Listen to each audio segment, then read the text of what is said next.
Oke, siap, Pak. Thank you. Jadi ini mencoba memahami gini, kalau studi di bidang halal tourism itu biasanya hanya berkisar pada halal food, bukan halal food, halal experience saja. Ya. Halal experience itu yang penting apa dari halal experience itu. Bagi Muslim turis kalau berkunjung itu yang penting apa, biasanya begitu. Ya. Padahal faktanya adalah Muslim turis itu kalau dia berwisata itu selain halal first experience, mencari pengalaman halal first experience, tapi juga mencari leisure experience. Gitu. Ya, kalau kita piknik, kalau Anda Muslim gitu ya, piknik itu kan ya nyari leisure-nya kayak apa. Gitu. Tapi di leisure itu juga ada fasilitas, misalnya adalah hal yang terkait dengan things, halal food, halal macam-macam. Nah ini, saya senang ini bisa masuk ini. Saya kira ini akan jadi rujukan yang bagus gitu ya. Ini saya gandeng beberapa teman dari New Zealand, dari Malaysia. Tapi bisa develop ini riset ini. Gitu ya. Nah, saya langsung ke ini pemikirannya. Nah, pemikirannya itu kayak gini nih. Ini modelnya. Seperti ini. Jadi, Muslim turis itu akan revisit atau endorse sebuah destinasi kalau dia puas. Ya, setuju. Semua orang setuju. Ya. Nah, tetapi agar supaya dia puas, turis itu puas, maka dia harus mendapatkan pengalaman yang holistik.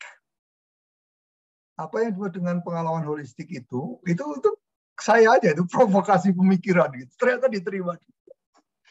Jadi pemikiran holistik tourism di konteks halal tourism itu adalah kayak tadi saya jelaskan.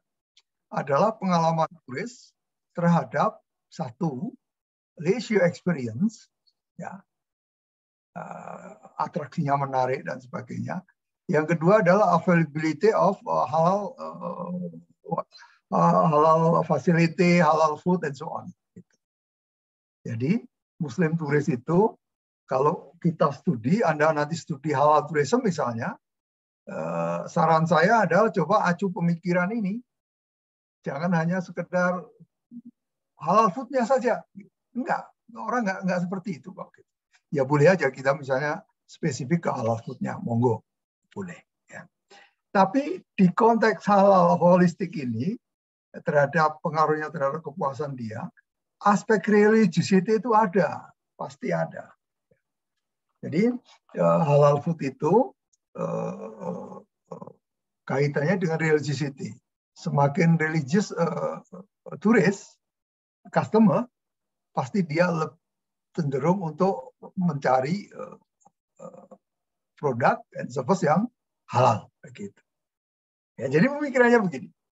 Ternyata laku ini pemikiran, ini provokasi pemikiran. Jadi kalau ada nanti halal tourism itu salah satu gurunya namanya Suhartanto. Saya kok jadi terkenal gini sih, saya itu kadang-kadang kok terkenal. Apalagi saya itu masuk yang 2% saintis paling berpengaruh di dunia itu, loh aku siapa? Ya ternyata ya nggak tahu, ya hasilnya kayak gini nih sebetulnya. Jadi mereka akan men-track itu. Kadang-kadang saya juga unbelievable, kok iso sih saya? Ternyata bisa. Nah, saya pengen Anda itu bisa ke sana. Ya. Jadi riset seperti ini juga cantolannya mahasiswa saya. Jadi mahasiswa saya secantolkan gitu ya, bareng-bareng nanti ada namanya di sini. Nah, hasilnya seperti, sebentar. Siapa sih responden saya nih? Dia responden saya untuk studi ini. Lihat ini. Ya. Jadi kira-kira seperti ini. Male, female, ternyata banyakan yang male. Age-nya ya oke gitu ya. Oke, jadi yang tua juga terwakili gitu ya. Dari sisi education, ya namanya turis. Ini punten di sosial ekonomi kita nama turis itu yang punya uang. Yang punya uang itu highly educated person. Jadi kecenderungannya kalau kita survei gitu, kebanyakan temuan adalah university student ke atas. Gitu. Visit times-nya seperti ini. Ya responnya seperti ini. Hasilnya seperti apa? Wah ini provokasi ke mahasiswa saya. Hasilnya itu kayak gini. Nah, ini yang disukai para ini jawara di sana kayak gini. Lihat, saya bisa memetakan guys, satisfaction halal turis, kepuasannya itu paling dipengaruhi oleh apa? Ya, Muslim turis domestik ya. Ini jangan-jangan misunderstanding. Ini mata kuliahnya metode riset ya. Metode riset tapi yang dibahas memang sudah riset yang paling ini ya, tidak apa-apa. Memang sesuai dengan ada. Ya, satisfaction-nya itu paling berpengaruh adalah ini, yang betanya paling tinggi, uniqueness and stuff. Jadi turis domestik kita, Muslim turis domestik kita itu mencari unik. Nomor satu itu unik. Nomor dua itu harus memberikan sesuatu yang refresh, yang escape. Jadi orang piknik itu kan escape. Escape from daily routine activities. Yang paling penting ini. Nah, yang menarik, coba perhatikan. Yang menarik adalah people in the destination itu nggak berpengaruh. Di mana-mana studi tentang tourism, people in the destination, either the tourists or the residents, is very important factor in influencing the customer tourist satisfaction. Tapi di Indonesia enggak, di studi saya enggak. Kenapa tidak? Penjelasannya simpel. Karena saya turisnya adalah turis domestik ke destinasi domestik. Artinya turisnya Muslim, tempat tujuan utama itu penduduknya ininya juga Muslim. Ya sudah, nggak akan ada problem gitu ya. Nggak ada problem. Coba kalau kalian ke Hong Kong misalnya, ya, Muslim turis ke Hong Kong, wah mumet itu. Kita mencari tempat sholat aja mungkin agak, nyari tempat makanan halal dan sebagainya itu problem. Nah ini menariknya di sini. Ya. Ada yang menarik lagi bahwa halal accommodation, hotel, itu ternyata nggak di warung, bukan faktor yang penting turis kita. Ya. Kira-kira kenapa ya halal accommodation? Penjelasan yang saya peroleh dari studi ini adalah ya tadi sama dengan people. Ya tempat tujuan destinasinya adalah Muslim destination, penduduknya Muslim, ya halal accommodation lah. Gitu ya. Jarang kan di kita ujuk-ujuk ada di hotel ada nudis dan sebagainya kan enggak gitu ya umumnya kan. Nah ini temuannya saudara, ya temuannya. Terus kalau Anda lihat di sini religiosity-nya itu berpengaruh enggak? Ya berpengaruh ke halal facilities. Ini menarik, kata saya menarik sekali. Ya. Nanti saya berharap di antara Anda itu ada yang mengikuti ini. Ya. Caranya gimana mengikuti riset seperti ini? Gampang. Ya. Halal domestic and halal tourism evidence from Indonesia. Ya sudah, Indonesianya aja diganti. Tetangga Anda, Singapura. Holistic tourist experience and tourism evidence from non-Muslim countries. Pasti temuannya berbeda sekali. Ya, pasti temuannya berbeda sekali. Dan perbedaan itu enrich our knowledge. Gitu. Begitu. Izin Pak, berarti respondennya orang Indonesia tuh berarti ya. Kalau misalnya from Singapura, kita ngambil responden dari Indonesia, gimana Pak? Boleh saja. Boleh saja. Banyak orang sebenarnya kan yang ke Singapura kan turis yang ke Singapura kan hampir 15 juta kan orang Indonesia kan? Iya. Iya, bisa aja ambil aja lesson from Indonesian visiting Singapore. Pasti temuannya menarik sekali dan udah 3 copy aja dari riset saya ini. Beda konteksnya saja itu sudah menambah sebuah pengetahuan luar biasa sekali. Dan kebayang tadi kalau misalnya ke Singapura, dari riset itu bisa ditarik bagaimana usaha perjalanan wisata kita memanage turis-turis kita yang ke Singapura. Gitu. Atau ke Hong Kong. Saya ini kan ke Taiwan. Saya punya mantan-mantan mahasiswa saya di sana, saya punya kawan di sana. Ya sudah, dari Taiwan saja. Gitu ya. Jadi ini menarik sekali. Menarik sekali. Holistic tourist experience and halal tourism evidence from Indonesian domestic tourist. Ini juga bisa dikembangkan di Indonesia lagi. Di Bali. Kalau ini kan di Bandung. Kalau di Bandung kan Muslim destination, tourist destination kan gitu. Kalau Bali kan bukan. Pasti temuannya juga akan berbeda. Gitu. Tapi kalau ini kita running misalnya di Bukit Tinggi, di Padang gitu, I don't think it's much different.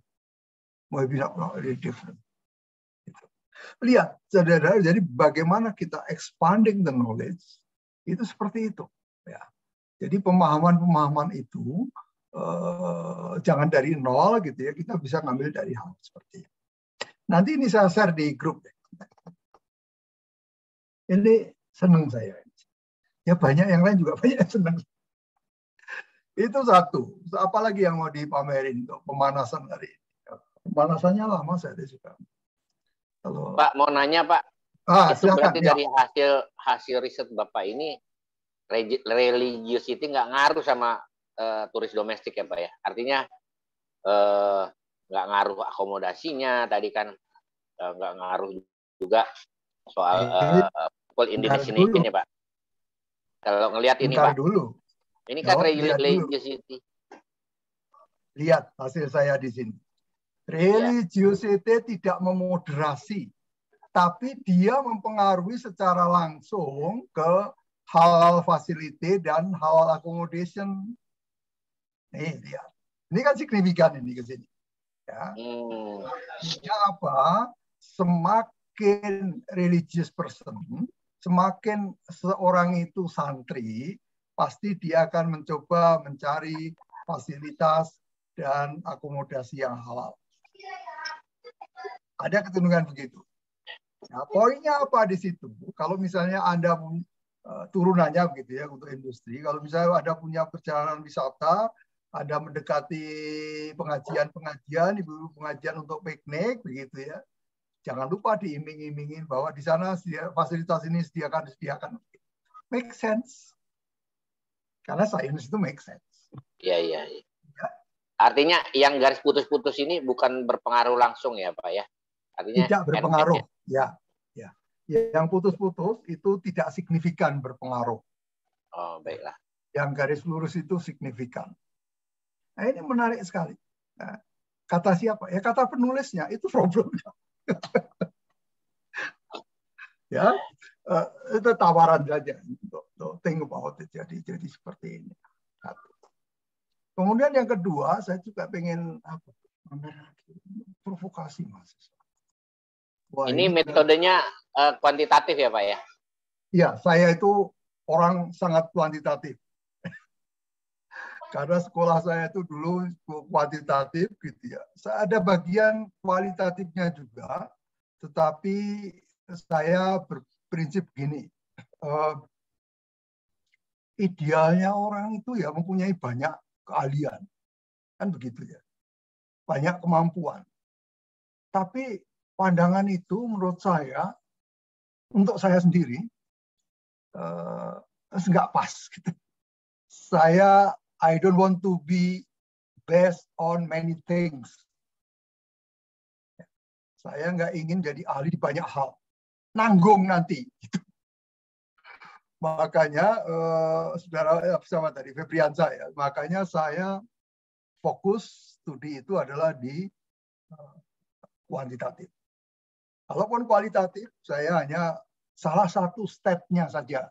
Misalnya cara kita mendevelop Quiznet, bikin fokus group, nah itu pakai kualitatif. Tapi menjadi risetnya saya sangat kuantitatif. Sangat kuantitatif. Tidak apa-apa kalau nanti ada yang ngambil kualitatif, ya monggo. Ada metode yang nanti kita pelajari. Cuman kalau kualitatif itu saya pernah mengalami satu riset, satu publikasi basisnya itu kualitatif. Kata saya capek sekali gitu ya. Harus wawancara sekian banyak, harus capek sekali saya. Kalau seperti ini cepat, cari responden 500, 400, banyak ini gitu. Wah, habis itu duduk manis, mainkan statistik. Wah, udah jadi. Jadi kalau kualitatif itu tadi problemnya dia harus dalam, apalagi kalau publikasinya internasional. Kualitatif itu kan main bahasa. Nah, kalau bahasa kualitatif itu bahasa dewa. Sulit. Nggak tahu, di antara Anda mungkin ada yang kualitatif ya. Kalau bagi saya itu bahasa dewa. Bahasa Indonesianya aja bahasa dewa, apalagi di Inggriskan. Gitu loh, saya bilang ya, enggak, aku spesialis ke kuantitatif. Kalau publikasi kualitatif juga ada, tapi saya second person atau pernah sekali aja, habis itu kapok, udah nggak mau, habis energi ya, begitu ya. Tapi tadi nggak boleh dikatakan which one better, kualitatif atau kuantitatif. Now, that's another question. Both has important role in developing science, begitu ya. Ada lagi pertanyaan? Kalau tidak ada, saya belum akan ke materi, karena materi itu sudah cepat dan Anda bisa belajar sendiri. Yang penting itu provokasi begini nih loh. Saya kalau dijual suruh ngajar di Malaysia di ini juga saya jual kayak gini aja. Saya nggak mau tenis ini biar provokasi motivasi. Kalau sudah S1 itu belajar sendirinya mestinya cepat. Enggak juga. Belajar kalau mau belajar ya cepat, problemnya nggak mau lah itu. Udah terlanjur punya uang, punya keluarga, udah kadang-kadang bosnya, apalagi akhir tahun bosnya pengen segera buang-buang uang kantor, jadi aktivitasnya banyak. Atau akhir tahun harus dikejar target-target gitu. Oke.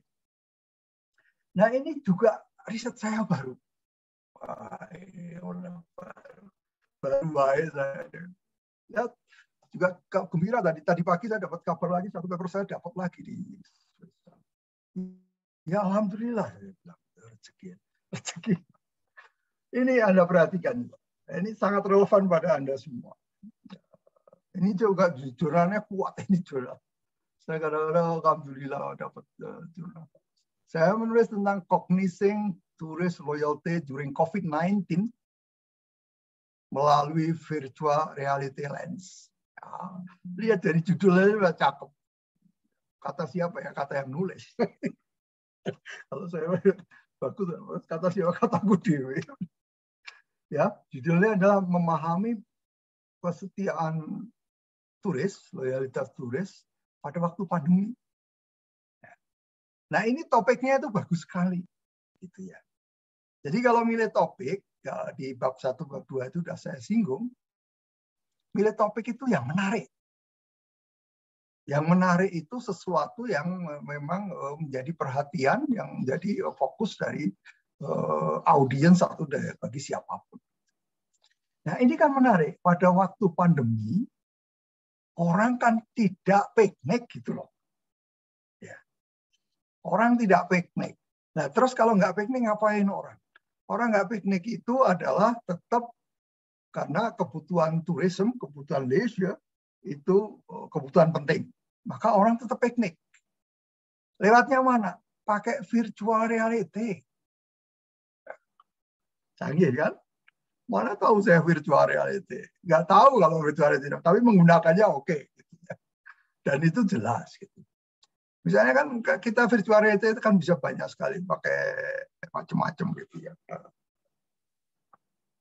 Nah, itu kita bisa manfaatkan sebagai sebuah media untuk wisata. Nah, saya memetakan orang dengan virtual reality itu berwisatanya seperti apa, kira-kira seperti itu. Ya. Biasa kalau beli saya ke rumah, ini dia terakhir ini apa tinggalnya. Ada kaget, ini itu mahasiswa saya D4, diploma 4 ini. Yang terakhir itu mahasiswa diploma 4. Jadi dia, Pak, saya mau ikut riset Bapak aja, ya wis, nah, ikut ini aja, yuk kita kerjakan. Nah, beberapa bagian daripada riset ini, besar ini adalah jadi tugas akhir dia, data yang khusus ini saya jadikan paper ini. Tapi riset ini tidak hanya di Indonesia, saya juga melakukan di Australia, New Zealand, dan around the world kalau nggak kan. Saya pakai metode MTech gitu ya. MTech itu kayak Amazon, bagian dari Amazon, mesin untuk berbayar, untuk mencari data survei secara global. Jadi kalau Pak Juli tadi, Singapura gitu, nggak harus Singapura Pak. Bisa aja diperluas di non-Muslim countries. Ya. Surveinya mahal nggak ya? Mungkin 3 juta, 4 juta. Jadi nggak jauh-jauh amat dengan misalnya kita bayar orang untuk survei. Ya, ini nanti kalau ada yang tertarik ke sana hubungi saya. Saya jadi mak jomblang. Padahal saya juga nggak bisa. Saya itu hanya kawan saya di Australia sana. Ya, dia kuliah Australia. Saya tolong di ini kan coba perbaiki. Ya, udah. Jadi tim. Gitu ya.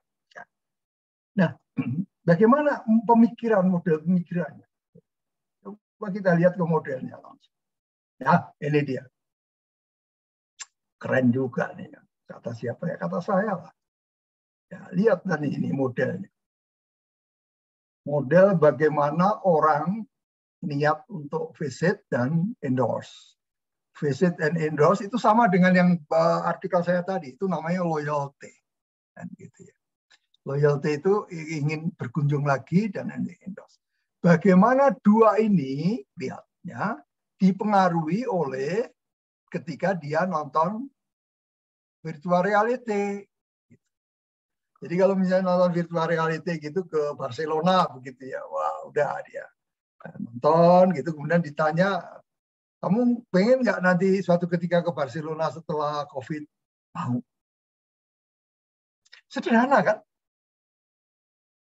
Sederhana itu karena konteksnya tadi bahwa sekarang itu pandemi, orang tidak bisa piknik begitu ya, maka sarananya adalah staycation ya, stay at home but taking vacation activities. Nah modelnya seperti ini. Setelah saya baca, padahal tadinya saya nggak banyak tahu VR itu seperti apa gitu ya. Dia belajar saya. Baca artikel kemana-mana, tahu bahwa virtual reality itu komponennya ada 2. Ya. Satu adalah sistemnya, teknisnya. Yang kedua adalah sajiannya, atraksi yang ditampilkan, begitu. Dan yang ketiga diukur, puas nggak kamu? Cakep sekali. Ini nanti kemudian dibandingkan orang yang pernah berkunjung ke tempat itu dan orang yang belum pernah berkunjung. Dibandingkan. Beda enggak? Bedanya apa? Nah, perbedaan itu memberikan penjelasan mengapa orang pakai VR dan kita harus bagaimana mempengaruhi turis. Begitu. Ya. Jadi menarik sekali. Siapa responden saya? Nggak jauh-jauh. Nih, lihat. Jadi gender, age, education, occupation, income, virtual reality visit, lokasinya, ya, domestic, overseas, nature, and so on. Kemudian ini cara menanyakannya kayak apa? Ini adalah item-item di kuesionernya kurang lebih seperti ini.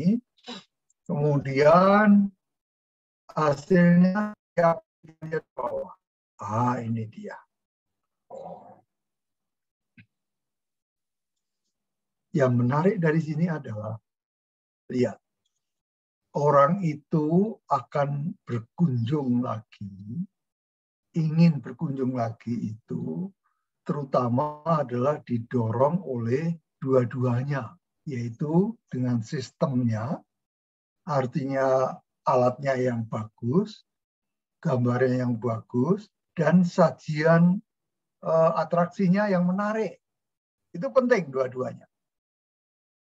Tapi untuk orang akan merekomendasikan ya, destinasi itu, maka yang penting adalah atraksinya.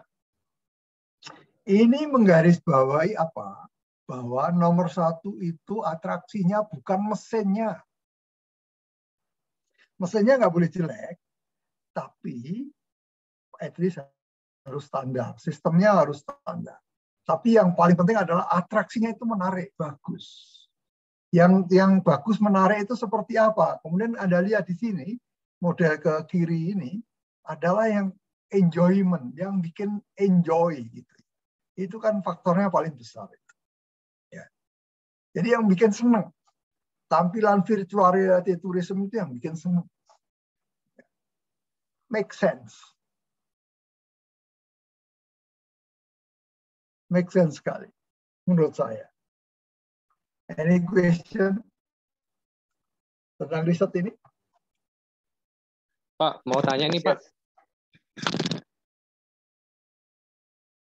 Silakan. Kalau kita masukkan dengan metode kualitatif, Pak, itu bagaimana ya Pak? Dengan mengkaji teori? Tidak apa-apa, bisa saja. Kualitatif itu, itu terkait dengan riset desain. Jika riset Anda itu terutama adalah ingin mencari kedalaman sebuah pengetahuan, maka gunakanlah kualitatif. Jadi kalau misalnya saya pakai visiting dedication gitu, Pak? Tidak apa-apa. Ya. Jadi, kalau Anda mau melakukan kualitatif itu, staycation tadi misalnya adalah Anda itu mau membongkar kepala orang, psikologi orang, kenapa sih, apa yang memotivasi dia untuk melakukan staycation itu. Begitu. Ya. Sama yang tadi yang ke Singapura gitu. Tinggal wawancara aja 15-20 orang secara mendalam begitu ya. Apa sih yang kau cari dengan berwisata di Singapura? Basic question-nya pasti itu. Pasti sangat kualitatif. Ya. Kira-kira seperti itu. Ya.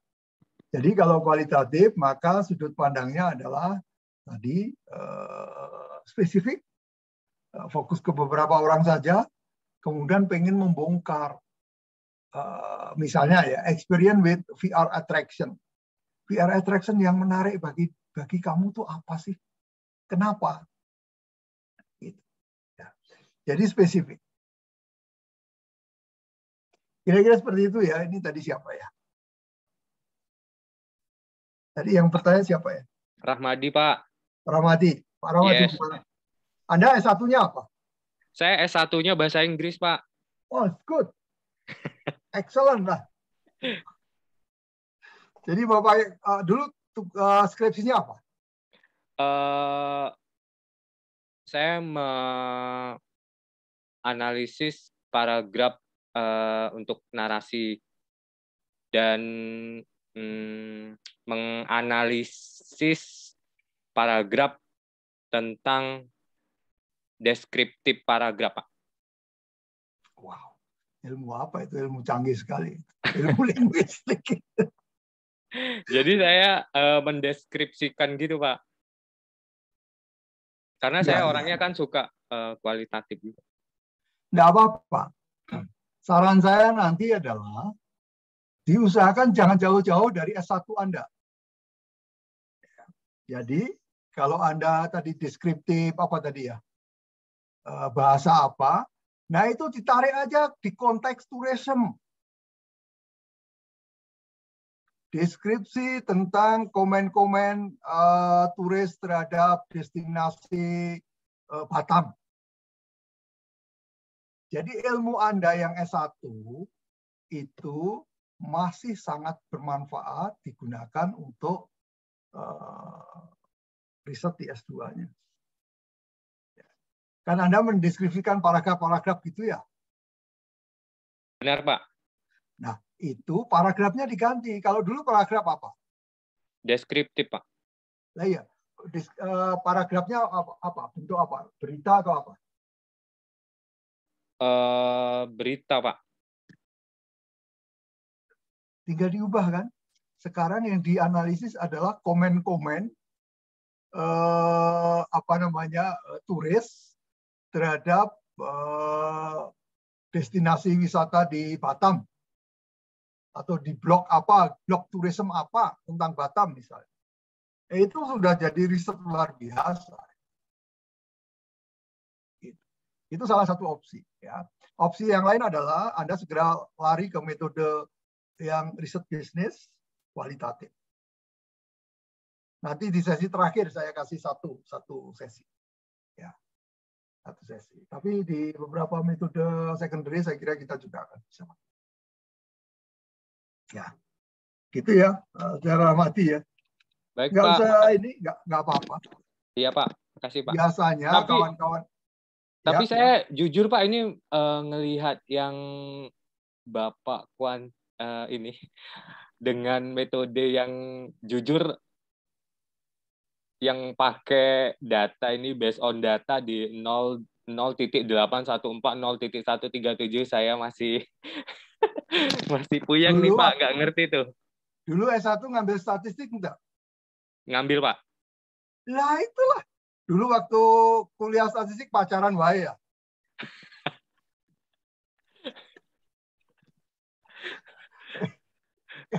Jadi angka-angka ini adalah angka-angka statistik yang statistik canggih itu dasarnya tetap sama, basic statistik. Nah, basic statistik itu yang dulu kita pelajari. Mean, median, korelasi, regresi, basicnya pasti itu. Ya. Nah, ini saya nggak lagi pakai manual, pakainya mesin, gitu aja. Jadi kalau kita tahu basic, tahu bisa membaca makna daripada hasil statistik.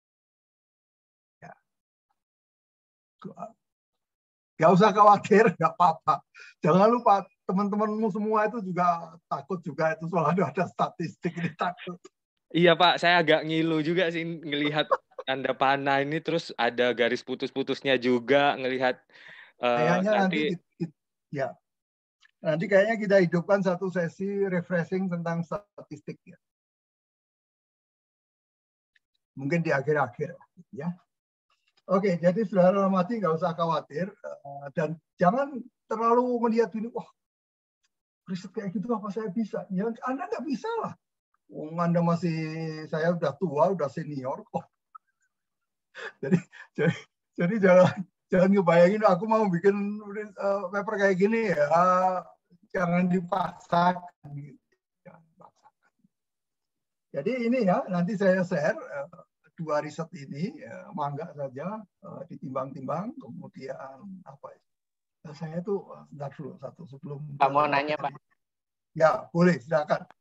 Kalau untuk S2 tesis itu berapa banyak parameter minimal jumlah parameter yang diteliti, Pak? Parameter itu apa ya? Ukuran maksudnya, variabel maksudnya ya? Iya, variabelnya, Pak. Kayak saya S1-nya misalnya kan penelitian tentang sifat korosi dari paduan AL bronze. Jadi di AL bronze-nya itu ada yang 0,5, 0,6 dan seterusnya. Nah, mana yang paling tahan korosi? Jadi kesimpulannya misalnya yang paling banyak kandungan bronze-nya itulah yang paling tahan korosi. Misalnya itu kan ada 3 kalau di S1 itu waktu itu. Jadi sifat korosi, ada materialnya, ada AL bronze, itu ada 5 ini Pak, 5 variabel kandungan bronze-nya. Nah itu kalau di tesis itu berapa banyak Pak variabel minimal? Tidak ada ukuran harus berapa banyak. Bukan itu. Yang penting adalah apakah riset Anda itu cukup signifikan. Apakah riset yang Anda tarik itu adalah secara industri, itu adalah penting. Subjektif kan? Subjektif. Ya. Jadi begitu. Jadi ukurannya nanti itu berapa variabel enggak doesn't matter. Variabel itu tidak ini ya. Tergantung. Jadi gini, jangan lupa bahwa variabel itu adalah diturunkan dari tujuan riset kita itu apa, kompleksitas riset kita itu seperti apa. Semakin kompleks perilaku konsumen, perilaku turis misalnya, itu variabelnya banyak. Tapi untuk memahami perilaku turis tidak harus variabelnya banyak. Itu akan kita bahas kasus hari ini. Hari ini ya, mata kuliah. Tapi sebelum ke hari ini materi, saya pengen share lagi satu karena ini saya tadi pagi itu lagi happy ini. Biar Mbak Bibita mahasiswa saya. Saya menyelesaikan paper ini hari ini. Bagaimana mobile loyalty, jadi mobile apps di konteks halal food pada waktu pandemi sekarang ini. Ini selesai. Ya. Jadi mobile apps itu ya GoFood, GrabFood lah gitu ya. Nah, ini kan exploding. Sementara yang memakai di halal food itu saya lihat jarang sekali. Nah, saya melakukan studi ini, ya, hasilnya apa ya? Hasilnya nggak saya gambar, tapi kurang lebih pentingnya adalah ini juga mirip dengan hal yang tadi, halal tourism, bahwa halal food itu tidak berpengaruh terhadap apakah orang akan menggunakan mobile app atau tidak. GrabFood, GoFood itu tidak dipengaruhi oleh kualitas halal food. Ya. Kira-kira seperti itu. Nah, apa kaitannya ini dengan misalnya tourism gitu? Bisa aja riset ini kita haruskan di konteksnya tourism. Ya. Kan turis juga pakai mobile apps kan sekarang ya. Mobile apps untuk mencari lokasi misalnya. Ya. Di beberapa daerah itu sekarang menawarkan apps-apps seperti itu. Itu bisa menjadi ladang bagi riset-riset kita. Oke, pengantarnya seperti itu. Pengantar itu yang utama barusan. Yang utama itu. Baik, kalau tidak ada pertanyaan, saya ke materi. Pak, nanya dikit Pak. Kalau ini saya ada rencana, memang ini lagi membulatkan tekad. Jadi saya ingin mengangkat budaya sebagai daya tarik wisata. Mas, ya kebudayaan. Jadi saya pernah lagi baca itu sebuah penelitian juga bahwa ternyata Batam itu yang dilakukan oleh Wisman, wisatawan mancanegara termasuk Singapura itu atraksi buatannya. Jadi budaya itu belum menjadi sebuah atraksi yang diminati gitu ya. Nah, yang saya mau pelajari atau tampilkan bahwa budaya itu bisa meng-create dan meningkatkan jumlah kunjungan Wisman gitu. Kalau dibuat misalnya menjadi menarik. Nah, itu bagusnya kuantitatif apa kualitatif tuh, Pak? Jadi tujuannya adalah meyakinkan misalnya government atau misalnya meyakinkan investor asing gitu ya, ataupun pokoknya investor untuk membuat sebuah entah gedung pertunjukan atau apapun yang bisa menampilkan pertunjukan budaya itu sebagai atraksi daya tarik wisata gitu, Pak. Itunya ke situ ujungnya. Jadi memang ternyata memang pantas nih dibuat sebuah tempat pertunjukan wisata sebagai daya tarik wisata, karena kan yang jadi masalah sekarang di Batam ini tidak ada tempat yang bisa menampilkan pertunjukan secara reguler, tidak ada tempat yang cukup representatif untuk melakukan. Padahal potensi budayanya sangat besar gitu. Di samping memang budaya Melayu sendiri di Batam ini misalnya ada dari Aceh sampai Papua itu ada paguyubannya yang juga notabene mereka juga mau menampilkan budayanya masing-masing, kira-kira gitu Pak. Ya. Jadi kalau ada sebuah tempat pertunjukan yang bisa memberi panggung kepada mereka, itu akan menjadi sebuah daya tarik wisata yang sangat luar biasa menurut saya. Nah, itu penelitiannya ke arah mana bagusnya Pak? Kuantitatif atau kualitatif? Terus variabel apa yang mungkin saya bisa tengok di situ? Artinya membuat orang nanti setelah baca ini, oh iya bener nih, harus bikin nih, atau investor mencari kerjasama untuk membuat misalnya dengan pemerintah atau dengan swasta juga gedung pertunjukan itu. Nah, arahnya ke sana. Mohon arahannya Pak. Jadi saya lagi dari kemarin itu selalu bicara ini soalnya. Tadi nyari apa ya? Ini kaca. Sebentar. Oh, ini kamera. Oh iya, ini lupa saya. Ini juga. Jadi begini. Kalau Anda mau jualan ide, maka jualan itu harus dibungkus yang bagus, menarik, canggih, tapi mudah dipahami. Caranya gimana? Pakai angka, pakai tabel, pakai data. Berarti kuantitatif Pak ya. Berarti kuantitatif Pak. Kalau Anda mau jualan ide seperti itu ke industri, ke pemerintah, pengambil keputusan dan sebagainya, harus seperti itu. Harus pakai data. Siap. Artinya kuantitatif.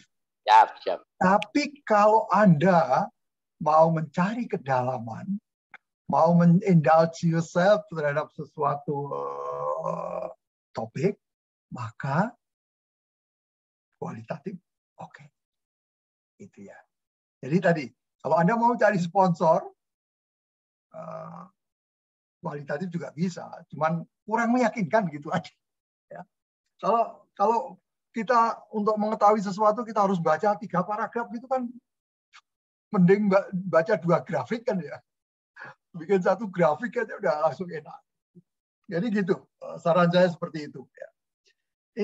Ini menarik lagi. Jadi saya mundur lagi ke mainan saya. Siapa tadi yang bertanya? Lupa saya. Pak Rahmadi ya? Ya Febri Pak. Oh Pak Febri ya? Ya Pak. Pak Febri. Ya. Saya itu juga riset tentang culture. Tourism culture. Coba lihat ini. Wah ini Pak. Nah. Di Loisha nama jurnalnya itu. Ada yang tahu nggak? Saya tuh dulu jurnal kok. Wah ini keren nih Pak. Ini penelitian ya Pak. Kenapa Loisha gitu ya? Ternyata dia Kanada. Kanada itu kan bahasanya 2 ya. Satu Inggris sama Prancis. Nah ini publish di sini. Artikel saya itu publish di sini. Saya tadi cari-cari. Jadi saya mencoba, betul sekali. Jadi kekuatan Bali ya. Saya kadang-kadang ditanya orang asing, apa menurut Anda kekuatan Bali itu sebagai destinasi wisata? Jawabannya itu satu. Menurut saya Bali itu hebat turismenya karena yang dijual adalah culture. Ya. Kemudian alam tentu. Nomor 1 itu culture. Terus saya jawab apa uniknya budaya Bali? Menurut saya uniknya budaya Bali itu terletak pada orangnya. Maksudnya orangnya mencintai budayanya. Orang Bali itu sangat mencintai budayanya. Ada turis atau tidak ada turis, dia itu sungguh-sungguh menikmati, mengimprove budayanya. Dan itu dijual dan itu adalah unik. Ya. Kemudian baru yang lain. Yang lain itu tadi alam, fasilitas dan sebagainya. Jadi budaya itu saya setuju sekali Pak Febri, dia bisa menjadi salah satu fokus penting dalam riset kita. Jualan pengembangan riset di Batam, kalau Anda jual Batam atau Kepulauan Riau ke orang Singapura, dan yang Anda jual adalah tanda petik modernity, kota, dan sebagainya, ya ngapain orang Singapura ke Batam? Nggak laku. Doesn't make sense. Maka nomor 1 adalah harus dipikirkan uniqueness. Salah satu uniqueness yang dia nggak miliki adalah salah satunya itu budaya. Hal yang sama dalam pemikiran saya adalah dalam riset ini juga di Bandung. Bandung alam oke. Kota mau dijual Bandung. Apa hebatnya kota ini? Sama aja, malah kota paling macet di dunia. Itu ya. Maka yang harus jadi kekuatan adalah selain alam adalah culture. Maka culture jadi salah satu studi saya. Nah, hasilnya itu seperti ini. Ini ya, saya mendongeng lagi ke artikel saya. Senang kalau dongeng kayak gitu. Ya. Jadi saya memahami bagaimana perilaku turis terhadap wisata kreatif. Nah ini dia. Kalau Anda pernah, nggak tahu, di antara Anda pernah nggak yang ke Bandung gitu. Kalau Anda pernah ke Bandung, di sana itu ada namanya Saung Ujo. Ya. Saung Ujo itu sebuah kayak padepokan gitu, menyediakan sebuah atraksi wisata berbasis budaya. Nah, uniknya adalah turis itu diajak berpartisipasi dalam atraksi. Jadi turis itu ikut main angklung, ikut main gamelan, pokoknya ikut aja semua. Nah itu uniqueness dan itu bagus sekali. Itu bagus sekali. Dan itu mulai banyak di Bandung sebelum pandemi ya. Tapi begitu pandemi ya semua memang runtuh. Nah riset saya ini dibangun dari konteks itu sebelum pandemi dulu. Jadi visitor loyalty toward cultural creative attractions, the role of collectivism and indulgence. Gitu Pak Febri. Jadi saya mencoba memahami gimana sih turis ke basisnya adalah kreatif culture. Nah ini juga kaitan melebar ke studi Anda di BTP Tourism. Lagi-lagi kalau Batam, Anda berpikir bahwa Anda akan menjual sesuatu untuk bersaing dengan Singapura, Anda kalah. Singapura itu udah level dewa kan gitu. Maksudnya destinasi yang dijual Singapura itu kan modernity. Nah kita harus berbeda itu. Kalau kita beda, Batam itu beda, culture Melayu itu juga beda dari Malaysia. Itu juga ingat. Kalau Anda menguatkan membangun budaya Melayu, maka harus mampu dibikin distinktif dari Malaysia. Karena jual Malaysia juga gitu. Ya. Ya, saya kira kalau Anda pernah ke Malaysia gitu, itu banyak sekali dia jualan-jualan bersifat culture itu banyak. Culture Melayu itu banyak. Nah, ini juga menjadi sebuah tantangan. Gitu. Jadi pengembangan destinasi seperti Batam itu harus lihat tetangganya, lihat pesaingnya, gitu ya. Harus komplement lah dengan. Sedikit dulu ke paper ini, temuannya seperti apa? Coba lihat Pak, siapa dari Briansa tadi ya. Nah ini modelnya kayak gini. Ini Pak. Ya, jadi orang itu akan berkunjung ke Saung Ujo. Pak Febri pernah ke Bandung nggak? Saya pernah berapa kali, saya travel Pak, jadi saya sering bawa juga ke Saung Ujo. Malah saya pernah punya niat bikin di Batam itu, bikin pagelaran Saung Ujo di Jembatan Barelang itu ada 5.000 sampai 10.000 orang main angklung bareng Pak. Wah itu keren banget. Cuma belum ada yang beli ide saya Pak. Jadi ada 5.000 orang main angklung bareng kan keren banget tuh Pak. Keren banget itu dijual ke Singapura itu. Oh iya. Cuma ya itu belum ada yang beli. Jadi kuantitatif dulu Pak, dikasih angka dulu. Harus ya. Jadi ini kira-kira jadi orang itu akan berkunjung ke Saung Ujo kalau dia mendapatkan pengalaman yang bagus sekali dan dia puas, harga oke, tetapi dipengaruhi oleh budaya. Ini faktor kolektivisme. Kolektivisme indulgence itu maksudnya apa Pak? Ini kan dimensi budaya. Budaya orang itu kan kolektif. Kayak kita kan kolektif kita itu. Oh oke. Indulgent itu juga budaya, bagian daripada budaya. Ya, ada individualis, ada kolektivis gitu. Ya, saya hanya ngambil dua. Kira-kira seperti itu bunyinya. Nah, terus hasilnya kayak apa? Hasilnya itu Kira-kira seperti ini. Yang penting mendapatkan pengalaman itu di budaya creative tourism culture base, itu nomor satu adalah learning malah ternyata. Karena experience itu learning. Jadi jangan lupa creative tourism itu mencari pembelajaran. Kita itu, jadi jangan sekedar dikasih hiburan, tetapi ada sesuatu yang learning yang diberikan. Misalnya budaya Sundanya seperti apa, bla bla. Ada learning lah, learning something new. Ya. Kayak sekarang ada juga yang saya juga nulis itu, agritourism. Wah, juga menarik juga. Agritourism itu kan turis menjadi petani, akan menarik sekali itu ternyata. Itu juga salah satu kajian saya tahun berapa? 2 tahun kemarin kali. Nah, kira-kira seperti ini ya, kira-kira seperti ini. Ya. Kemudian yang penting juga peace of mind, ya, jelaslah ini.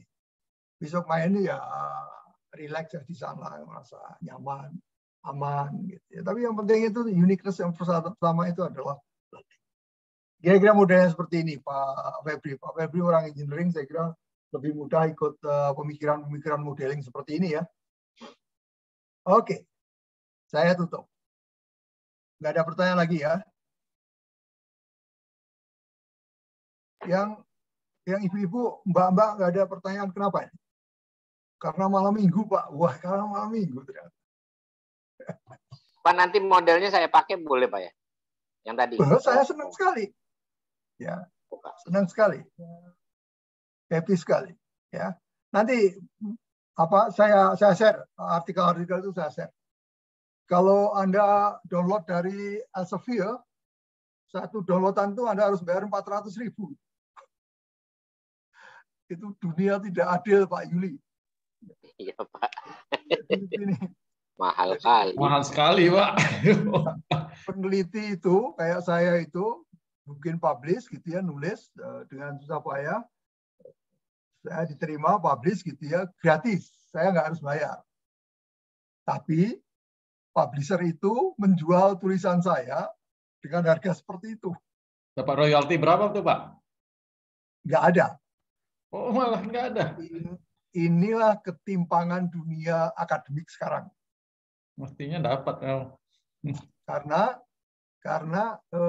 ada copyright-nya. Copyright-nya ditransfer. Kalau mau publish ke sana, transfer. Makanya kayak Elsevier itu, kayak Emerald, Elsevier, itu udah kayak apa? Gigantik, besar sekali. Kalau seluruh dunia, saintis itu ya masuknya ke sana. Ya begitulah, dunia masih belum ini. Pelan-pelan kayaknya akan berubah. Pak, mau tanya nih, Pak. Pak Ramadi. Ya, Pak, jadi... Nggak usah takut kualitatif riset. Enggak, paling Pak. nanti tesismu selesai 1 tahun. Pak, jadi idealnya itu kita sekarang kan udah bisa ngebuat planning untuk judul penelitian. Nah, idealnya kapan tuh, Pak? Nah, sekarang kan saya ada beberapa judul yang sudah saya arrange dan saya buat. Nah, bolehkah saya share ke Bapak, nanti Bapak boleh arahin gitu? Begini, nggak tahu ketua kelasnya siapa ya? Pak Bambang. Pak Bambang, mana Pak Bambang? Masuk nggak dia? Galaksi itu Galaksi mana Galaksi? Galaksi. Nggak ada dia. Malam mingguan berarti. Malam mingguan. Jadi gini Pak Ramadi, ini juga saya nggak tahu kawan-kawan manajemen di BTP seperti apa gitu ya, mekanisme ininya gitu ya. Tapi idealnya adalah selesai mata kuliah ini, mahasiswa itu langsung bisa bikin tesis. Ya. Untuk bimbingan saya itu selesai mata kuliah ini sudah langsung survei. Jangan dilama-lama karena basis riset Anda, tesis Anda itu mata kuliah ini. Nah, kalau di mata kuliah ini, misalnya Anda sudah firm dengan topik dan sebagainya, sudah siap gitu ya, ya silakan saja. Tapi mekanisme pembimbingnya siapa, nah, saya nggak tahu itu. Ya. Bahkan yang ke kelas Anda aja diberikan ke saya itu baru 2 minggu kemarin lah. Ini ada 2 mahasiswa Pak ya. Jadi emang enggak nanti mahasiswa kan juga bisa usul gitu ya. Jadi selesai mata kuliah saya ini, karena ujian Anda kan proposal gitu ya. Proposalnya udah jadi, siap survei, seminggu, 2 minggu, 1 bulan, survei. Itu ya Pak Ramadi ya. Jadi Tapi jangan Pak, lupa, yes. Yeni ngapain Pak Yeni? ya, kalau kuantitatif itu susah sekali loh statistiknya. Itu gampang sekali. Yang sulit itu adalah tadi menganalisis paragraf. Tapi saya pernah ngalamin Pak. Iya Pak. Belok angkanya orang mudeng Pak, mumet. Jadi Keriting begini. semua rambut. Gini, sulit itu karena kita tidak biasa saja, tidak bisa saja. Ya, karena kita tidak tahu. Kalau coba dipelajari, ya bisa sih. Bisa. Jadi nggak usah khawatir kalau Anda tidak happy dengan kuantitatif, basis Anda Mbak siapa tadi? Ya ini juga orang bahasa Inggris ya? Orang hotel, Prof. Bukan, S1-nya apa? Manajemen perhotelan. Nah itu manajemen pasti kenyang dengan statistik. Dulu waktu kuliah statistik pacaran mulu ya? Enggak juga. Gini, cuman udah lupa, udah lama. Pada tahap ini, don't worry too much. Ya, ikutin aja terus mata kuliah ini, gitu ya. At the end of the day, kalau Anda harus pakai kuantitatif, nggak apa-apa, kuantitatif saja. Ya, nggak apa-apa. Tapi pasti tidak saya bimbing aja. Alhamdulillah juga dibimbing, Pak. Tapi dicari pembimbing yang spesialis kualitatif. Doesn't matter kok, nggak apa-apa. Ya, cuma tadi karena saya bukan orang kualitatif, nggak menggeluti kualitatif, speed saya di sana lambat. Nah, saya nggak suka lambat, makanya saya tetap di track ke kualitas. Ya. So don't worry too much about kualitatif doesn't matter. Either you quantitative or qualitative, fine. Ya. Gitu ya. Terima kasih, Prof. Baik, saya berlanjut ke materi kita hari ini, bab 3, sesuai dengan cepat saja, kemudian nanti kita diskusi. Oke, ini juga sudah saya share di Google kita, di Drive kita. Drive nanti kita akan improve biar berkelompok begitu ya. Kadang-kadang nggak tertangani. Oke, chapter 3 ini adalah bicara tentang kerangka dan hipotesa. Tadi sudah ditanyakan oleh Pak siapa, Febria. Kerangka teori dan nah ini dia. Jadi topik ini adalah teori. Kadang-kadang kita itu mendengar kata teori itu teori gitu. Ya. Terutama kawan-kawan yang sudah lama sekali nggak sentuh sekolahan, itu kadang-kadang itu teori. Gitu. Dia lupa bahwa praktek itu bisa menjadi efisien, bisa menjadi berkembang, itu dibangun oleh teori juga. Jadi praktek dan teori itu adalah satu kesatuan untuk memajukan peradaban kita sebagai manusia. Jadi nggak bisa untuk teori. Enggak, dia nggak ngerti teori. Bahwa teori itu adalah sangat penting. Bahwa driven dari semua praktikal itu yang dimaksud di sini adalah industri. Behind itu adalah pasti teori.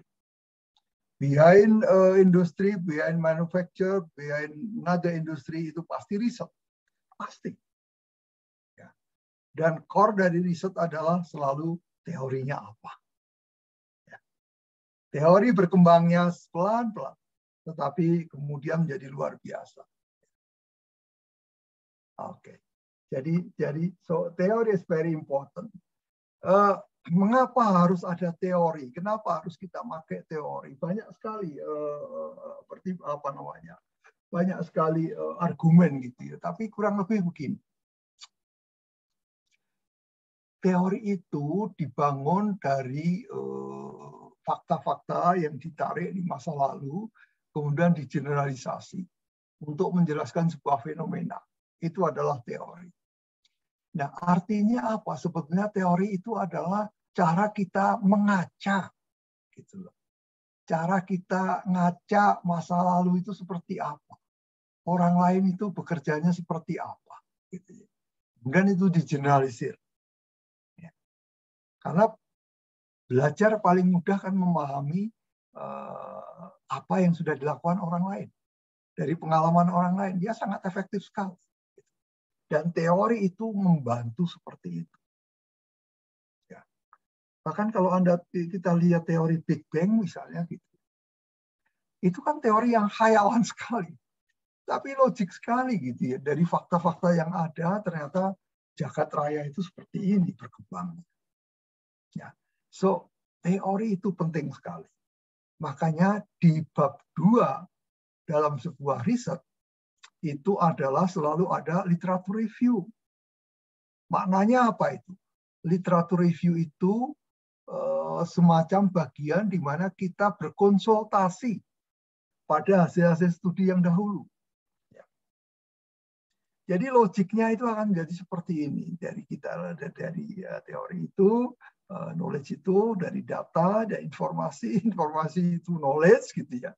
Kalau dari sisi orang gitu ya, maka semakin knowledgeable seseorang, semakin berpengetahuan seseorang, mestinya semakin wise. Wisdom. Kalau orang nggak bijak itu memang bodoh, pengetahuannya sedikit. Tapi kalau pengetahuannya banyak nggak bijak, itu pengetahuannya nggak matang, ya. Shallow dia. Jadi pasti begini. Ya. Ya, jadi knowledge itu ini bedanya science dengan religion. Kalau science itu seperti ini, basisnya adalah data informasi dia menjadi pengetahuan. Ya. Kalau religion basisnya adalah apa? Wahyu, no question, take it or leave it, gitu. Ya, jadi ada dua perbedaan pendekatan dalam menjadi wisdom. Gitu, ya. Kira-kira seperti itu. Nah, pola model ini yang dulu kita pelajari di S1 gitu ya. Logika kita itu ada dua, logika deduktif dan induktif. Ya. Logika deduktif itu dari teori dulu. Ya. Teori dibangun hipotesa, cari data, kemudian temuannya apa. Oh ya, setuju teori ini, tidak setuju teori itu. Ada juga pola pikir yang kedua adalah disebut sebagai induktif. Kalau induktif itu observasi, pola, hipotesa, kemudian teori. Nah, ini dia. Nah, riset Anda sangat saya sarankan adalah yang deduktif. Apalagi kuantitatif masih deduktif. Ya. Jadi, kita menggunakan teori di literatur review itu untuk membantu kita memahami masalah yang kita angkat. Misalnya memahami mengapa turis dari Singapura ternyata pengennya culture.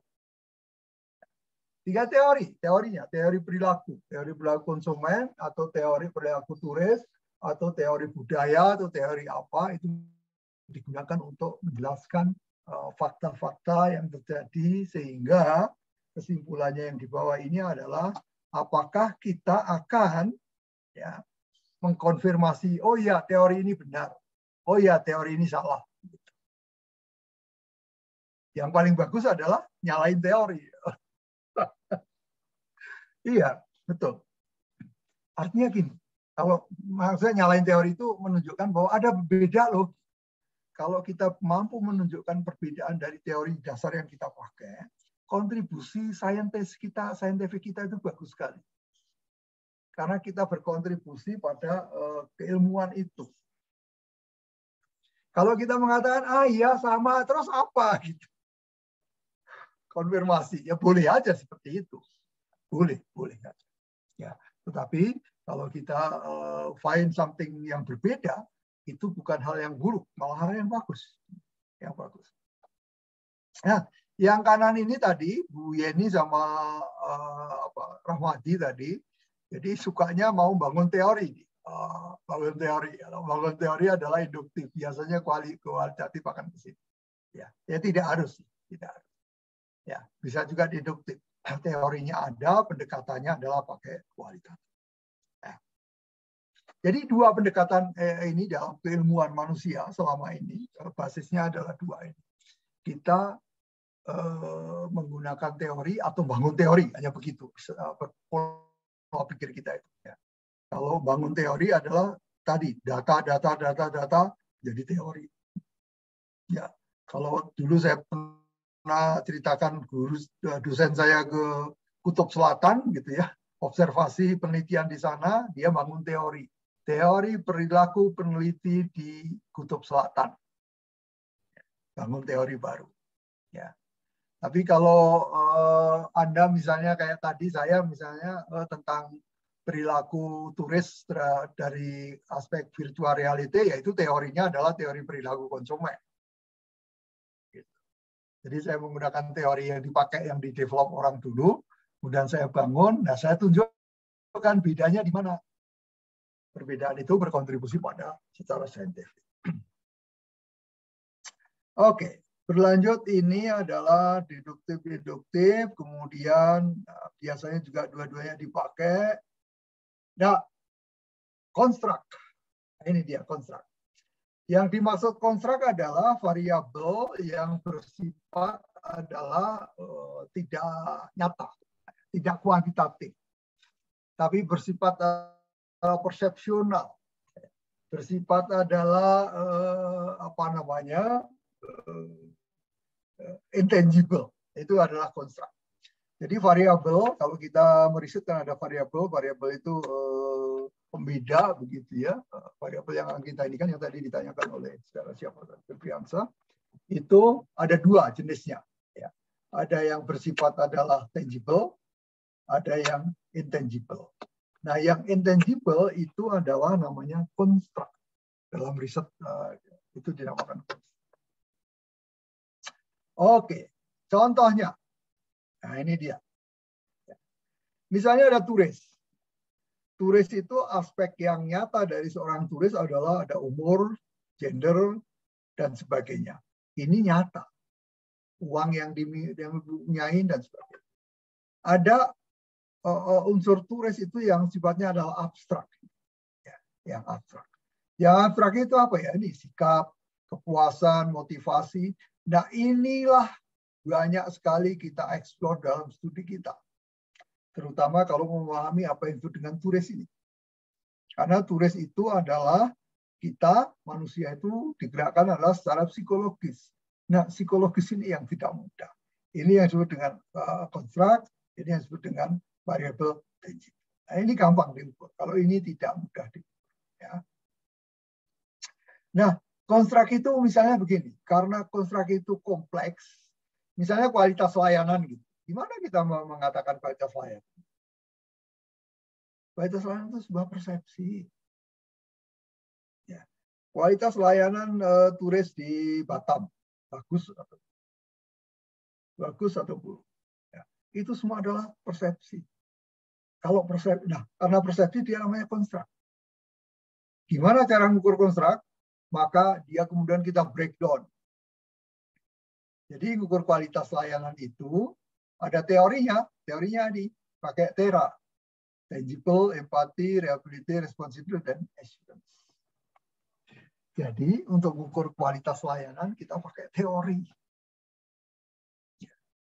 Gimana teori ini membangunnya dulu ya tadi kualitatif itu babak belur berkali-kali diuji, ya, akhirnya jadi. Ya, jadi konstruk itu cara mengukurnya adalah dengan dimensi. Dimensi dari mana? Teori yang ada. Pak, kalau teorinya belum ada gimana? Kita bikin sendiri. Bikin teori, bukan. Bikin konstruk measurement. Nanti kita pelajari dalam focus group. Ya. Jadi konstruk. Di konstruk itu kalau di riset-riset saya dan riset umumnya itu gambarnya yang tadi lingkaran-lingkaran itu adalah konstruk. Ya. Kalau yang kotak kotak itu adalah sifatnya lebih ke tangible biasanya. Ya, variabel yang bisa diukur tangible. Ya.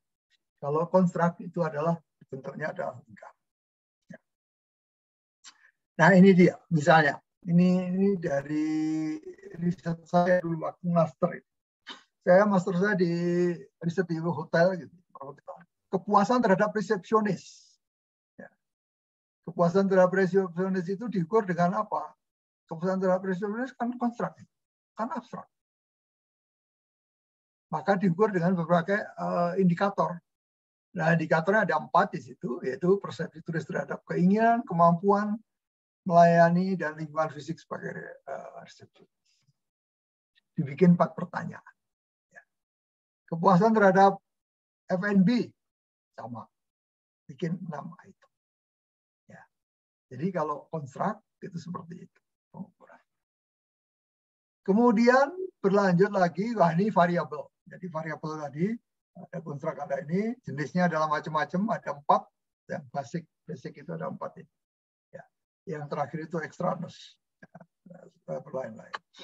Yang pertama adalah variabel independen, yaitu variabel yang variabel dependent.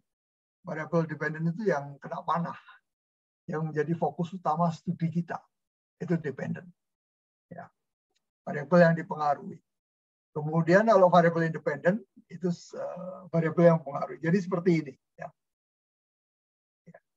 Nah, arrow ini itu menunjukkan adanya sebuah hipotesa bahwa harga tiket itu berpengaruh positif terhadap kepuasan negatif mungkin ya. Negatif terhadap kepuasan konsumen. Semakin tinggi harga tiket, maka konsumen akan turis akan tidak puas. Kualitas pertunjukan, kualitas layanan positif. Jadi semakin tinggi dia semakin. Nah, ini adalah variabel independen. Variabel yang lain adalah moderasi. Moderasi itu seperti ini. Ya. Jadi sebagai ilustrasi misalnya usaha tour guide, gitu ya. Usaha tour guide dengan kinerja tour guide. Semakin tinggi usahanya, maka kinerjanya akan makin tinggi. Belum tentu. Tergantung sistem insentifnya. Kalau sistem insentifnya adalah progresif, maka iya itu akan semakin tinggi. Tapi kalau sistem insentifnya adalah fix, ya usahanya nggak akan ini gitu ya. Kerja keras atau tidak itu maka akan kinerjanya akan sama saja. Jadi ini namanya variabel moderasi. Minum dulu.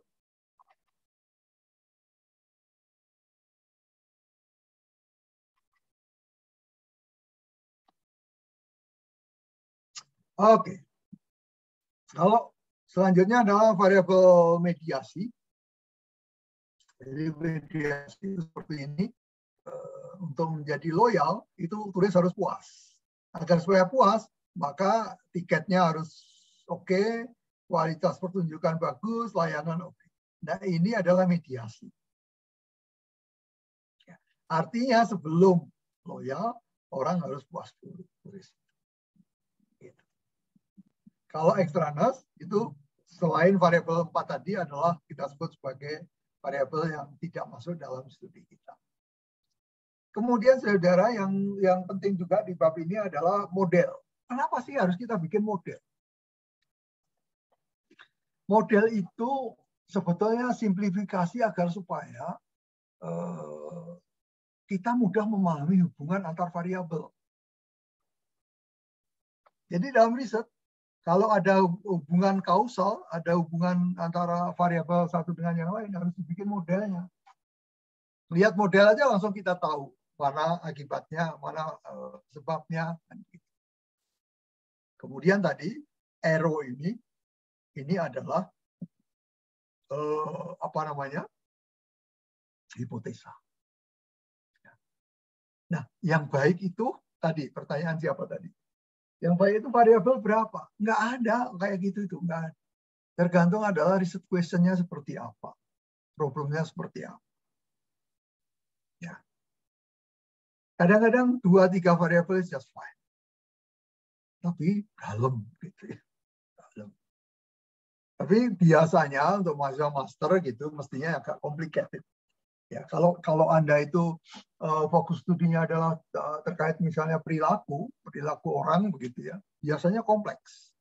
Ya, biasanya kompleks. Kalau bukan perilaku orang, biasanya menjadi tidak terlalu kompleks. Ya, tergantung dari problemnya sih. Gitu ya. Jadi penting sekali dalam riset itu kita membangun model itu karena dia membantu kita berpikir. Membantu pembaca itu langsung tahu gitu. Oh, tujuannya ini, oh temuannya ini sudah. Kalau memahami riset saya kan gitu. Saya juga gitu. Kalau memahami riset orang lain, saya nggak baca semua. Kadang-kadang nggak lah gitu. Lihat aja judulnya, lihat gambarnya, lihat hasil statistiknya sudah.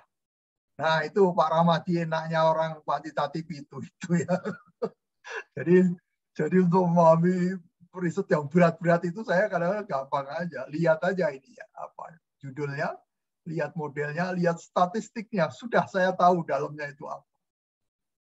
Tapi kalau riset itu adalah sesuatu yang sangat, artikel itu sangat penting bagi saya, ya saya baca semua detail. Tapi kalau sekedar tahu ini apa, temuannya sejalan nggak dengan saya, seperti itu. Ya. Lagi-lagi enaknya statistik. Semakin bikin panas Bu Yeni sama Pak Ramadi. Cuk aja ya, cuk aja.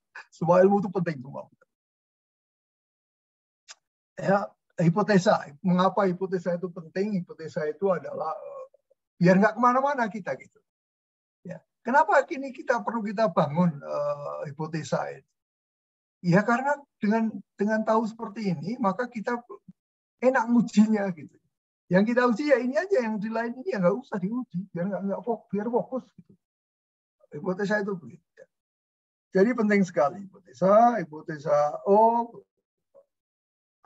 A, gitu ya. Nanti sesi kapan ya? Saya pengen review ini deh. Kemudian hipotesa itu ada 3 basisnya, ada deskriptif, komparatif, dan asosiatif. Ya. Kalau deskriptif itu rata-rata misalnya. Rata-rata belanja turis Singapura ke Batam per hari adalah Rp500.000 misalnya. Itu deskriptif. Kalau komparatif, turis laki-laki cenderung kurang puas dibandingkan turis perempuan. Kalau asosiatif, kualitas layanan berpengaruh terhadap kepuasan. Seperti itu. Ya. Kalau deskriptif itu mendescribe saja. Kalau komparatif mengcompare, apapun yang di-compare. Kalau asosiatif itu lebih tadi sebab akibat atau korelasi lah. Oke, saya kira itu hari ini. Question. Next question. Pak, izin Pak. Pak Yuli. Ya Pak, izin ini sharing-sharing rencana tesisnya. Ya.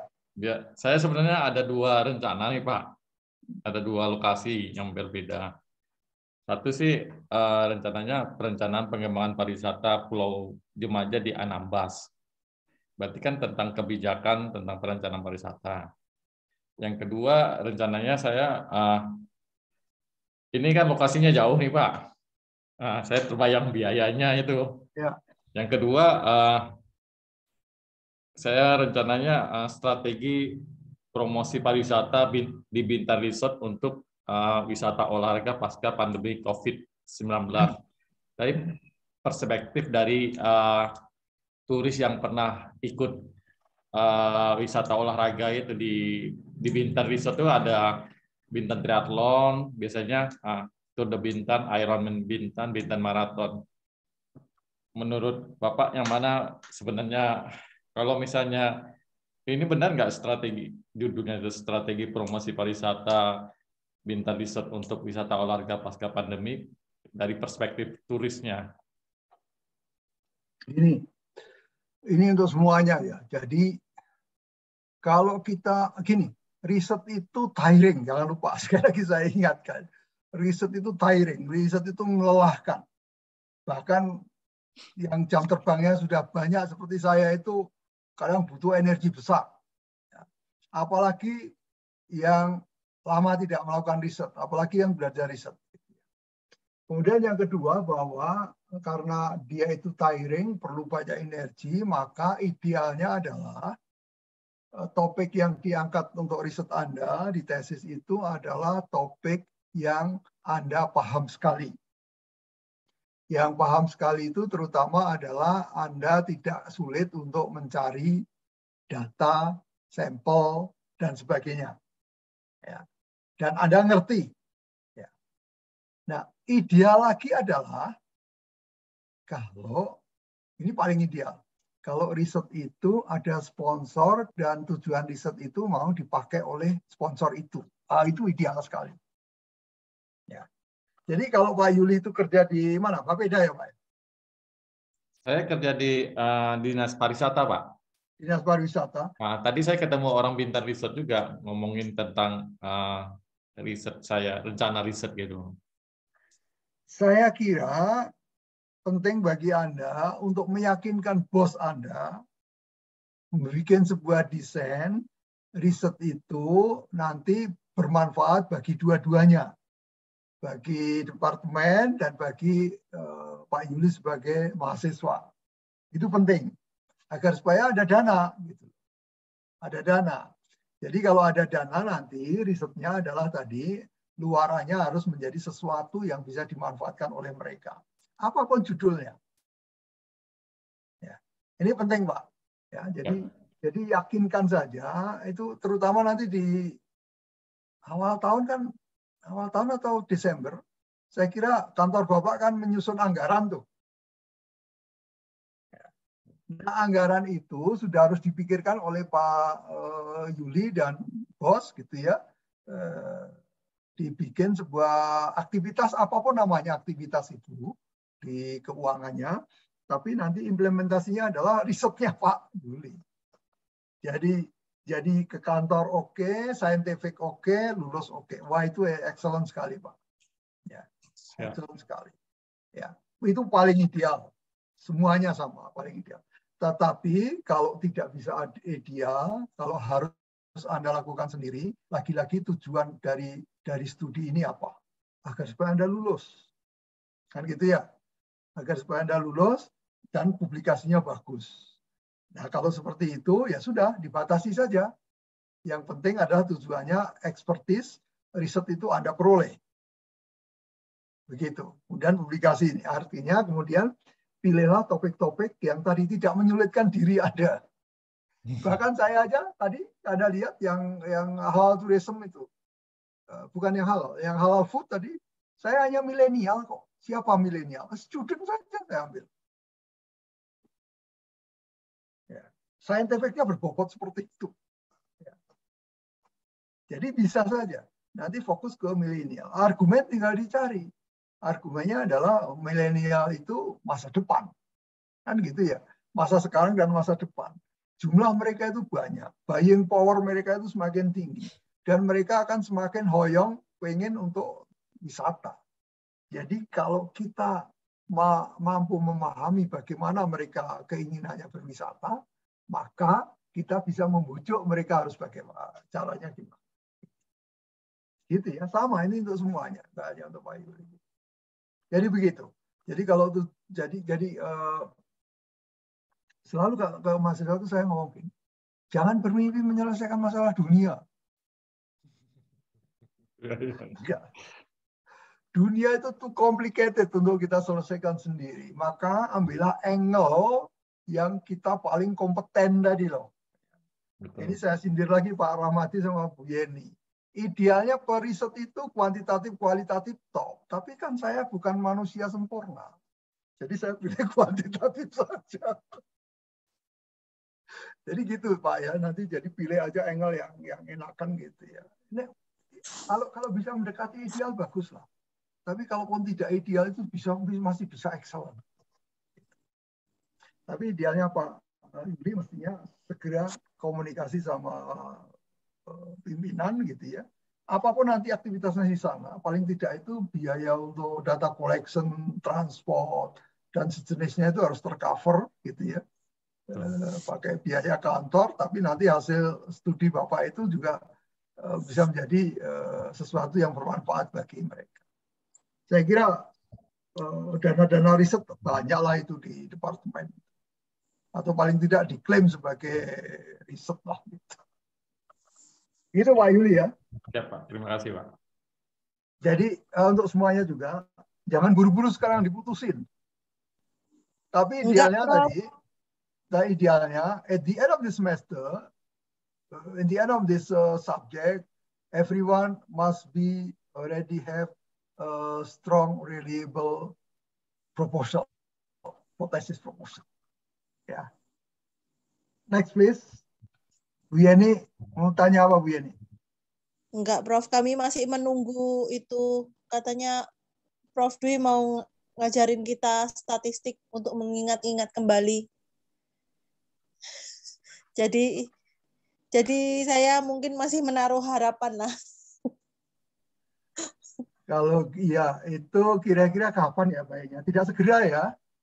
Mungkin di Iya, akhir-akhir. Ya, kalau perlu nanti saya carikan kawan-kawan saya yang lebih simpel, lebih ini gitu ya. Iya Bu Yani, tolong dicatat nanti di tabge ya kalau saya lupa. Tapi di akhir itu udah ada sesi, saya refreshing statistik kalau nggak baru. Refreshing data analisis. Gitu. Iya, Bro. Iya, karena udah cukup lama jadi lupa. Betul, Bu. Paling tidak basicnya nanti dipelajari, terus cara ngitungnya nanti pakai mesin SPSS, pakai PLS sudah. Oh iya, Bro. Iya.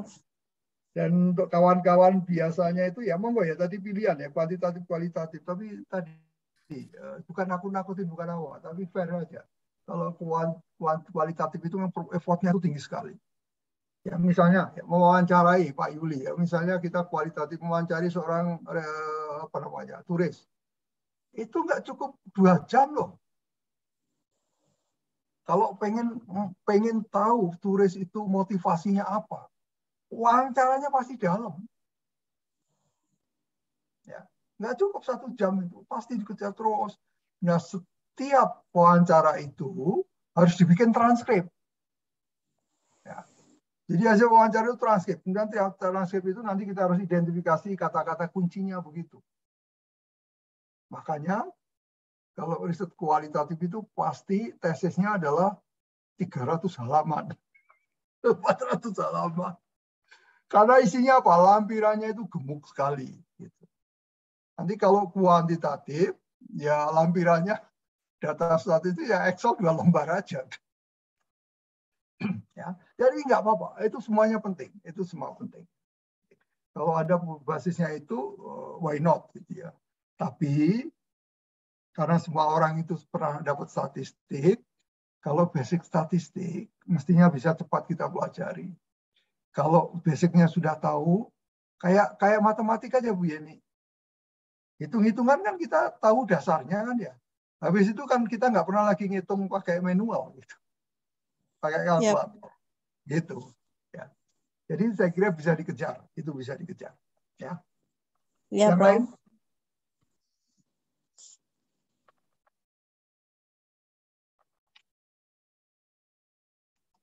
Tidak ada lagi pertanyaan? Kalau tidak ada, saya itu tadi ini juga kemana-mana dulu. Kemana-mana dulu, penting lah menurut saya ini. Ya. Saya itu tadi tracking ke apa misalnya. Ini, saya mencari kata ini. Udah nampak di situ ya Pak? The best places to visit post-pandemic. Destinasi turis pasca COVID. Saya cari Indonesia masuk enggak gitu ya. Ternyata masuk. Indonesia itu ada yang masuk. Nah ini dia. Pak siapa? Pak Febriansyah masih ada? Saya Pak. Ada Pak. Pak Febri. Ya. Ini hasil risetnya Forbes. Forbes itu salah satu lembaga yang luar biasa kuat. Berkesimpulan bahwa salah satu dari 50 destinasi yang menarik di dunia ini pasca pandemi, di Indonesia hanya 1, Lombok. Menurut Pak Febriansyah karena apa ya? Ada itu Pak, sirkuit baru Mandalika. Tapi apa menariknya sirkuit itu untuk turis asing? Sekarang ini udah penuh tuh Pak. Ya kalau untuk turis asing sih sebenarnya kalau Lombok, menurut saya ya cuma akomodasi sama ya keindahan alam saja. Sebenarnya di tempat lain juga ada. Cuma Lombok ini kan dia pinter Pak. Dia memanfaatkan Bali sebagai promosinya dia. Jadi very near to Bali. Jadi orang, oh ada Lombok, ada Bali, ada Lombok gitu. Itu aja. Itu yang membuat Lombok akhirnya ya deket-deket sama Bali gitu loh. Jadi orang, oh setelah Bali saya ke Lombok. Itu aja Pak. Kenapa Pak Febriansyah, kenapa hasil riset mereka tidak memasukkan Bali? Kenapa Bali tidak dipandang sebagai sesuatu yang interesting tourist destination? Nah, itu pertanyaannya juga itu Pak. Karena ternyata sekarang ini kondisinya memang Bali sudah dibuka buat turis asing. But up till now, there's still no foreigner comes. There's no tourist coming to Bali. Kenapanya saya juga masih lagi ini, tapi I guess karena mungkin juga orang sudah terlalu over over publish tentang Bali. Saya ikut WTM di London, pameran Indonesia itu 85% isinya Bali. Sisanya sisa-sisa lah. Ada Lombok, ada Kepri waktu itu. Which is sangat sulit memperkenalkan sama orang-orang itu. Kepri itu di mana? Sampai saya bilang sebelahnya Singapura. Jadi Bali itu over ini Pak, over publish saya bilang. Ya betul, setuju sekali. Bali itu udah over inform gitu ya.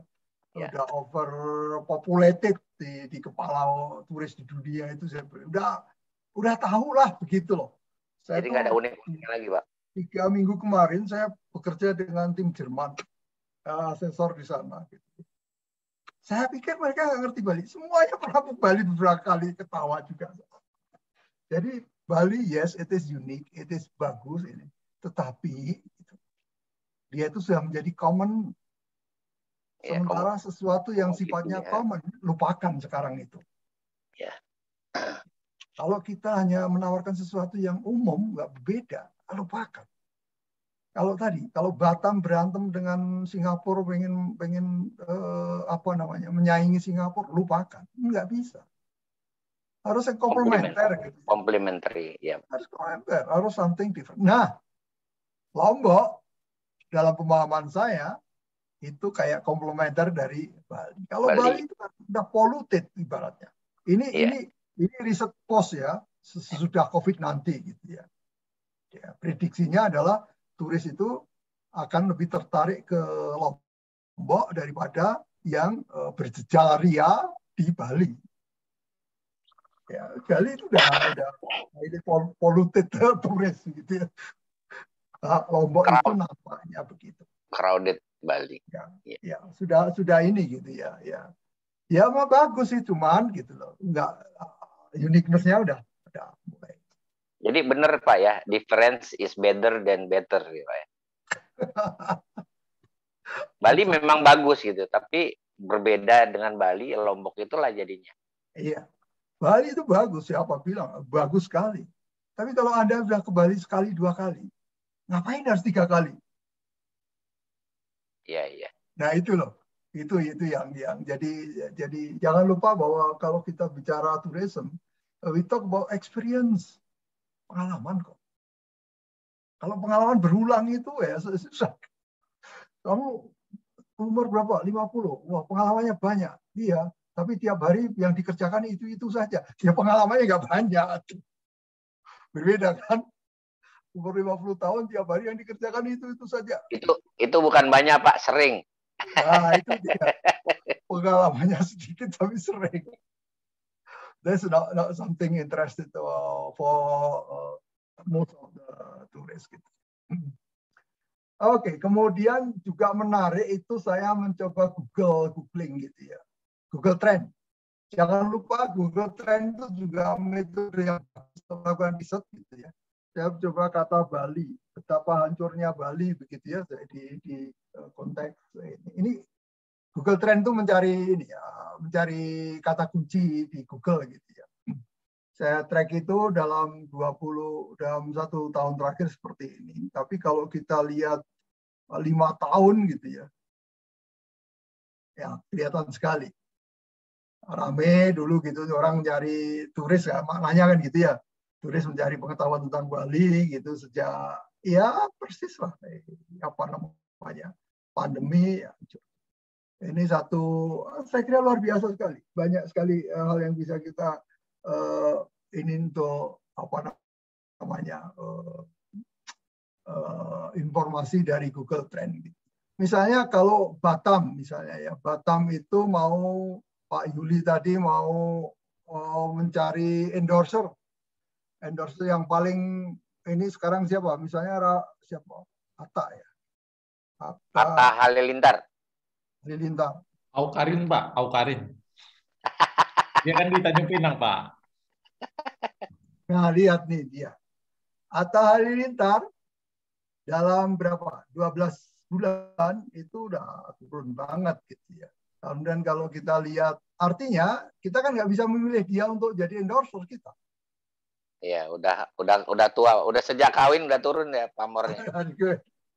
Jadi lihat, ini terkait juga dengan turis, bukan kalau cari endorser gitu, cari kata kunci. Menarik sekali ya.